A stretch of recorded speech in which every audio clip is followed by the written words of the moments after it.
بسم اللہ الرحمن الرحیم۔ ناظرین کو میری طرف سے سلام قبول ہو۔ عید الفطر کے بعد ہماری یہ پہلی ویڈیو ہے جس کے اندر ہم ناظرین کو ایک بہت ہی اہم موضوع پر معلومات دینے لگے ہیں کہ بچوں میں جو آج کل معاشرے میں دیکھنے میں آ رہا ہے کہ ہر گھر میں یا دوسرے تیسرے گھر میں کوئی نہ کوئی بچہ معذور ضرور ہے۔ اس کی وجہ کیا ہے، اسباب اس کے کیا ہیں، جبکہ اس سے پہلے ایسا بچہ معاشرے میں کوئی اکا دکا ملتا تھا، ورنہ معذور بچے نہیں تھے، بہت کم تعداد میں تھے۔ لیکن آج کل معاشرے میں معذور بچوں کی تعداد بہت زیادہ ہے، وہ پیدائشی طور پر ہی معذور پیدا ہوتے ہیں۔ تو ناظرین، اس میں سب سے جو بڑا سبب ہے وہ ہے کہ انسان غذا کے اعتبار سے بھی اور پھر ادویات ایسی استعمال کرتا ہے جن کے اندر ہیٹ بہت زیادہ ہوتی ہے۔ اس ہیٹ کی وجہ سے انسان کا جو مزاج ہے وہ ہم حکمت کی زبان میں اس کو گدی مزاج کہتے ہیں، اور دوسرا عام زبان میں آپ کہہ سکتے ہیں کہ جو مزاج ہے وہ گرم مزاج ہو جاتا ہے۔ تو جب گرم مزاج یا گدی تحریک بہت زیادہ ہو جائے، حتیٰ کہ انسان کے خون کے اندر بھی اس کے اثرات جو ہے بہت زیادہ پائے جائیں، تو اس کی وجہ سے بچے معذور پیدا ہوتے ہیں۔ اب یہ جو مزاج پیدا ہوتا ہے اس کے کئی اسباب ہیں۔ ایک تو ہم جو خوراک کھاتے ہیں، یہ خوراک کھاد کی پیداوار ہے، پھر جو ہے اس پر سپرے بھی کیا جاتا ہے۔ اسی طرح جو ہے پھر اس کو جب گھروں میں استعمال کیا جاتا ہے، سبزی ہے تو اس میں ہم گوشت ضرور ڈالتے ہیں، چکن وغیرہ جو ہے بہت زیادہ استعمال کرتے ہیں، ہر سبزی کے اندر چکن ڈالا جاتا ہے۔ پھر جو ہے مسالے جو ہے وہ بھی مختلف کمپنیوں کے بنے ہوتے ہیں، وہ بھی جو ہے کرارے اور جو ہے ہیٹ والے ہوتے ہیں۔ جب وہ مسالے ڈالے جاتے ہیں سالن میں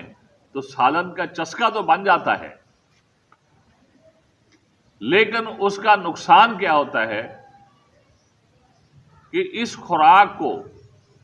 مسلسل کھانے کی وجہ سے خون کے اندر اتنی ہیٹ ہو جاتی ہے کہ اس کا نقصان یہ ہوتا ہے کہ یا تو جرثومے بالکل ہی ختم ہو جاتے ہیں، یا اگر انسان کے گھر میں اولاد ہو بھی تو وہ معذور ہو جاتی ہے۔ کسی کا پاؤں جو ہے اس کے اندر کھچاؤ ہوتا ہے، پاؤں نیچے نہیں لگتا، یا ایک پاؤں پورا نیچے لگتا ہے دوسرا پورا نیچے نہیں لگتا، یا جو ہے بچے کی ٹانگ جو ہے وہ کھینچی جاتی ہے، اس کے پٹھوں میں کھچاؤ آ جاتا ہے، یا تھیلیسیمیا ہو جاتا ہے، یا اسی طرح کوئی بھی ایسا مرض جس کے ساتھ بچہ مستقل معذور ہو جاتا ہے اور پیدائشی طور پر ہی معذور پیدا ہوتا ہے۔ اس کی وجہ وہ ہماری سب سے پہلی خوراک ہے کہ جس کو ہم استعمال کرتے ہوئے ان چیزوں کا جو ہے خیال ہی نہیں رکھتے کہ ہم جو خوراک کھا رہے ہیں، مسلسل کھا رہے ہیں، ساری کی ساری گرم غذا کھا رہے ہیں، یہ ہمارے لیے فائدہ مند ہے یا نقصان دہ ہے۔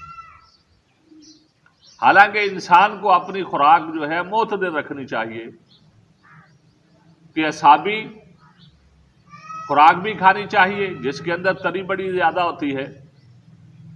خشکی والی جو ہے غذا جو عضلاتی ہوتی ہے وہ بھی کھا لینی چاہیے، اور اسی طرح گرم غذا جو ہے وہ بھی کھانی چاہیے، یعنی کہ اعتدال ہونا چاہیے۔ مسلسل جو ہے ایک ہی مزاج کی خوراک کھانا یا اپنی خوراک کو بناتے وقت اس انداز میں بنانا کہ ہماری ہر خوراک ہی گرم جو ہے مزاج میں چلی جائے، یہ ٹھیک نہیں ہے۔ اور پھر اسی طرح ہماری خوراک میں یہ بھی بڑا مسئلہ ہے، ہم دودھ بھی پیتے ہیں لوگوں سے جو ہے قیمتاً خرید کر، یا جن کے پاس اپنی بھی بھینسیں یا گائے ہیں تو ان کا بھی یہی طریقہ کار ہے کہ بچہ جو ہے وہ پیسے کمانے کے لیے جانور کا بیچ دیتے ہیں،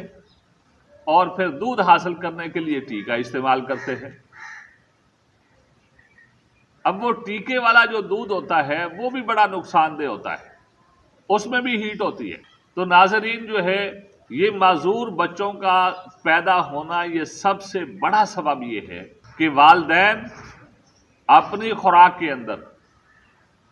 گرم مزاج کی خوراک بہت زیادہ استعمال کرتے ہیں۔ اور دوسرا بڑا سبب جو ہے کہ ہم جو ادویات استعمال کرتے ہیں اور وہ ادویات بھی بغیر ضرورت کے استعمال کرتے ہیں۔ تو جب جو ضرورت کے بغیر جو ہے انسان بہت زیادہ ادویات استعمال کرتا ہے اور پھر وہ ادویات دینے والے حکماء یا ڈاکٹر یا جو بھی آدمی دوائی دیتا ہے تقریباً اکثر جو ہے مریض کوئی بھی ہو نہ اس کے مزاج کی تشخیص کی جاتی ہے، نہ جو ہے بیماری کا اصل سبب جو ہے وہ ڈھونڈا جاتا ہے، بلکہ